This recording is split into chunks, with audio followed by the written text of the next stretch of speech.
Hello, ladies and gentlemen.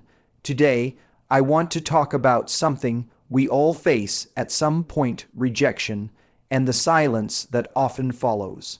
It's easy to think that silence means giving up or weakness, but I'm here to tell you it's anything but. When someone rejects you, the way you respond can be the most powerful statement you make.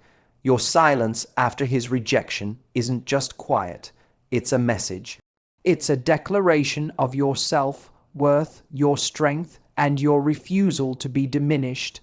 This silence can transform pain into power and set you on a path to true healing and growth. You might think his rejection was the final word, that it defined your worth, that it closed the chapter on your story. But here's what most people don't realize. Rejection isn't a verdict. It's not a final judgment on who you are or what you deserve. It's a reflection of where someone is in their life, their readiness, their fears, their vision or lack of vision for what they want. When someone pushes you away, it says far more about them than it ever could about you. Think about it. How many times in your own life have you had to walk away from something, not because it wasn't valuable, but because you weren't ready? Maybe you were overwhelmed.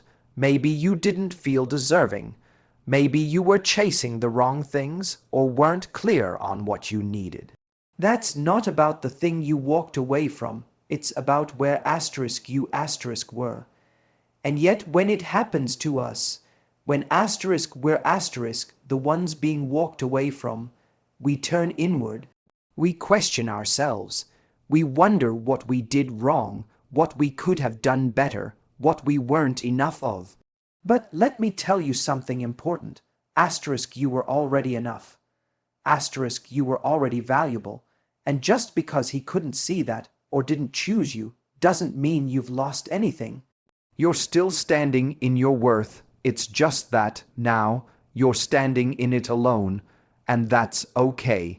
Because your value was never supposed to be proved by someone else's decision to stay. And that's why your silence is so powerful. Because instead of begging for clarity, instead of pleading for a second chance or trying to convince someone to love you, you're doing the bravest thing of all. You're stepping back. You're letting the silence speak for you, and what it's saying is loud and clear. I'm not here to audition for love. I'm not waiting to be chosen by someone who couldn't see me the first time. That silence, it echoes. It lingers. It makes someone sit with what they've done and with what they might have just lost. Rejection hurts, yes, but it's not the ending. It's an opening.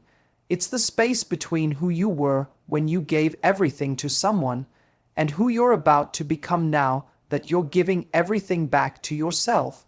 And I promise you, the more you lean into that, the less you'll see his rejection as a wound, and the more you'll see it as a turning point.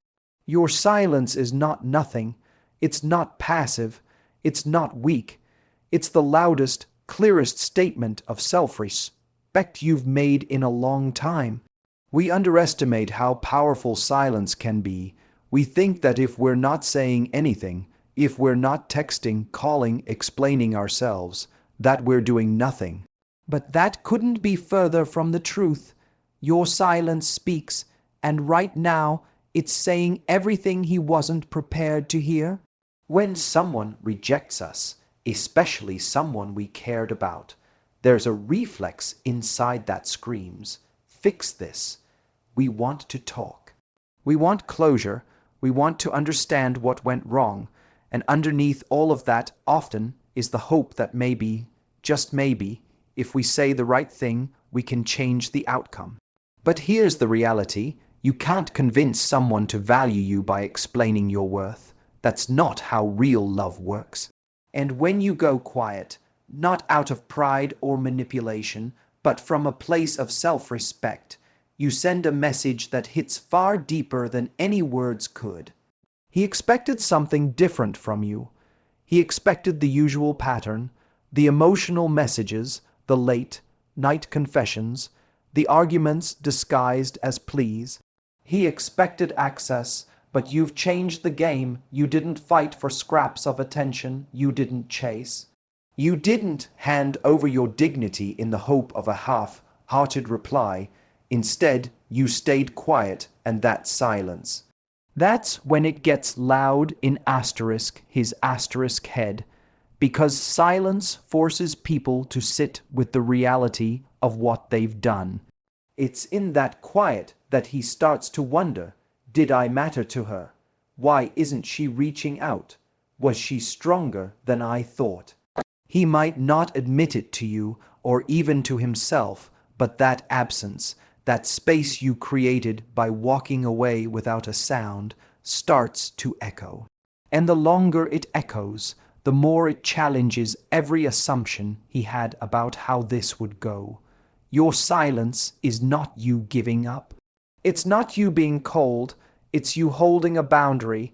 It's you choosing not to hand over your energy to someone who made a decision not to keep you. And whether he realizes it or not, that choice has weight. It shifts the dynamic. It changes the story. Because now you're no longer the one waiting. You're not sitting by the phone. You're not hoping he'll realize anything. You're already moving forward, quietly, powerfully. There's a quiet confidence that comes when you know who you are. When you stop trying to prove something to someone who wasn't ready to receive it, you step into your power in a way that words could never capture. Your silence says, I'm done performing. I'm done trying to earn what should have been freely given. I'm choosing peace over proving myself. And make no mistake, he hears that.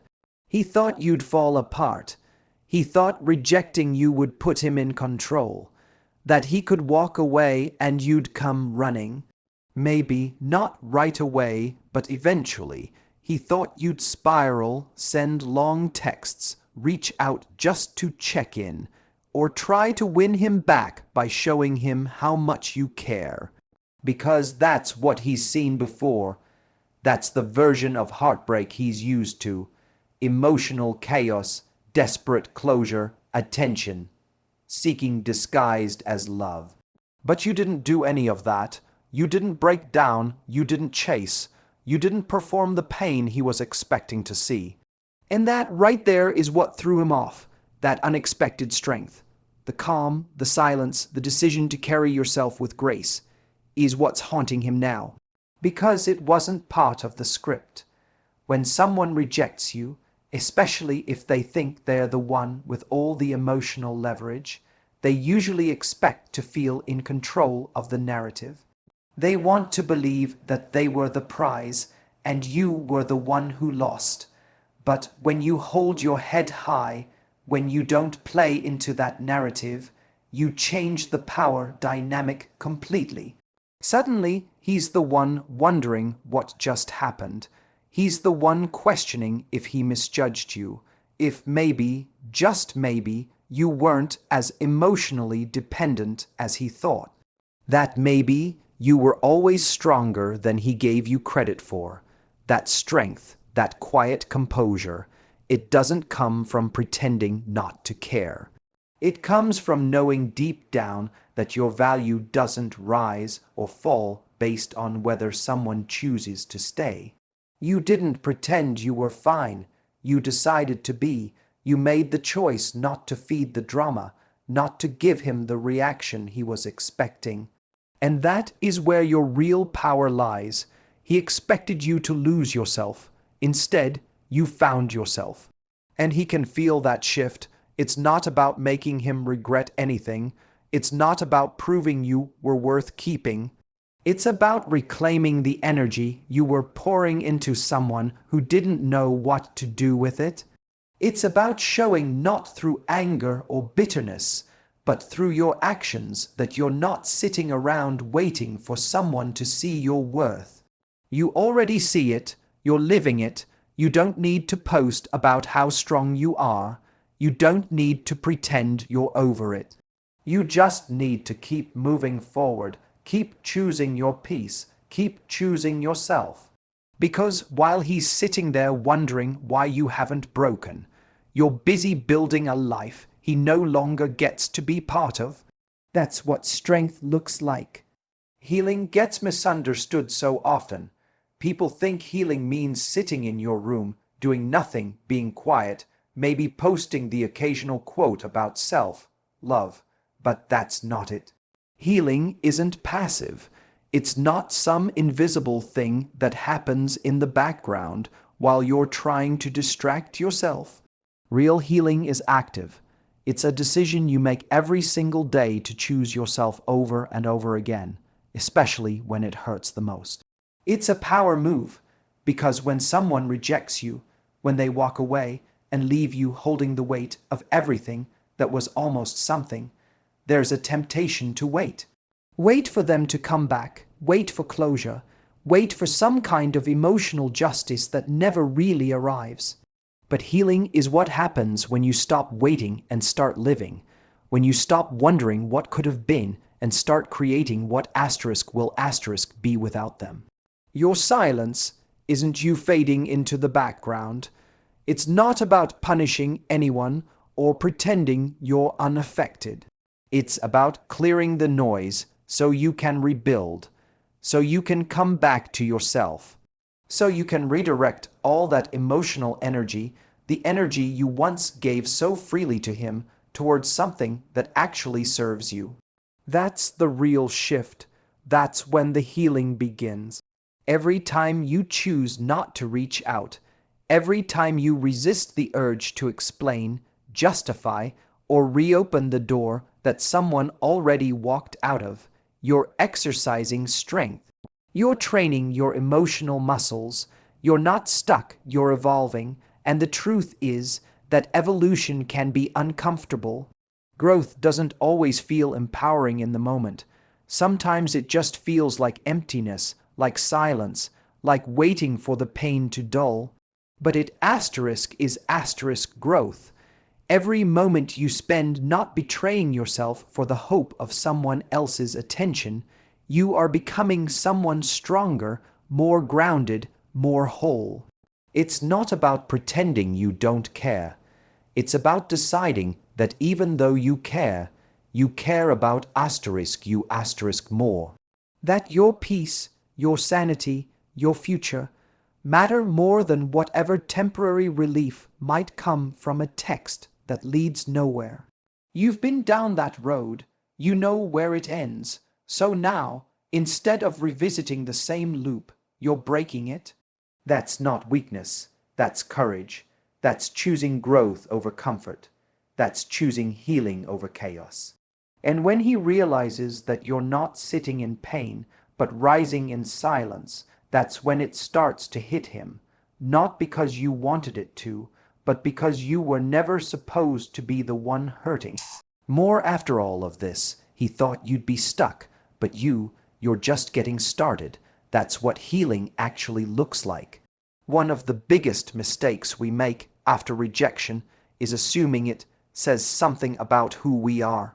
That if someone didn't choose us, we must not have been good enough, not pretty enough, not exciting enough, not lovable enough. But that mindset is a trap, because your worth has never been a reaction to how someone else sees you. It's not defined by their feelings, their fears, or their inability to appreciate you. Your self-worth isn't a response. It's a foundation. You had value before he met you. You had beauty, depth, strength, and so much to offer before he ever got close enough to touch any of it. And now that he's gone, you still do. But what happens so often is, instead of remembering that, we internalize his decision like it's a statement on our identity. We forget that people reject things they don't understand all the time. People walk away from things they're not ready for, even when those things are extraordinary. His rejection is not a measurement. It's a moment, and yourself. Worth doesn't shrink because someone else couldn't hold it. The truth is, some people don't know what to do with someone who truly sees them, who shows up, who brings real emotion to the table. That kind of presence can be overwhelming to someone who's still unsure of who they are or what they want. And when they push you away, it's easier to assume you were too much than for them to admit they weren't enough to meet you there. But that's their work, not yours. Your job is not to become smaller to fit someone else's limitations. Your job is to stand in the full expression of who you are and know that the right person won't just tolerate it, they'll celebrate it. Until then, you don't have to compromise your value just to feel chosen. You don't need to dim your light to be more palatable. You don't need to beg for validation from someone who couldn't see what was right in front of them. That kind of self-worth isn't loud. It doesn't scream for attention. It's quiet, unshakable. It's the voice inside that says, "I know who I am, even if you don't." And when you hold onto that, you stop looking for love in places that make you forget your own name. You stop trying to earn what should be freely given. You stop asking for the bare minimum and start expecting something real. He may have walked away, but your worth didn't walk away with him. It stayed with you, and every day you choose to live from that place of knowing, not hoping, you become harder to forget. Not because of what you said, but because of what you never needed to say. That's what self-worth really sounds like. Letting go is one of the most misunderstood acts of strength. People think it means you didn't care enough, that you gave up, or that you moved on too fast. But what they don't see is everything it takes to make that decision, because walking away, truly walking away from someone you once pictured a future with, isn't weakness. It's power, quiet, firm, life-changing power. We grow up with the idea that love is about fighting. Fighting to make it work, fighting to stay together, fighting for the person you want. And while effort is a beautiful part of love, there's a point where that fight becomes one-sided, where you're not fighting asterisk for asterisk the relationship, you're fighting asterisk against asterisk your own peace. That's where the difference lies. Because when you decide to let go, what you're really doing is choosing yourself over the version of love that required you to suffer to keep it alive. Letting go isn't loud. It's not dramatic. It doesn't come with a final speech or a grand moment. It's in the quiet decisions you make. To stop checking your phone, to stop replaying conversations, to stop waiting for the apology, the explanation, the realization. It's when you stop hoping they'll finally understand, and instead you understand something even more important. That love isn't proven by how tightly you hold on. It's revealed by when you know it's time to release. And here's what's wild. The moment you let go, not in theory, not just in words, but in action asterisk, that's asterisk the moment they feel it. Because as long as part of you was still hanging on, even just emotionally, they knew they could come back. They knew the door was cracked open. But when you close it, not with anger, not with bitterness, but with finality, that silence, that absence, that's when it really hits. That's when they realize you're not waiting anymore. You're not checking for signs. You're not rehearsing what you'd say if they reached out. You're not watching their story and pretending you're unaffected.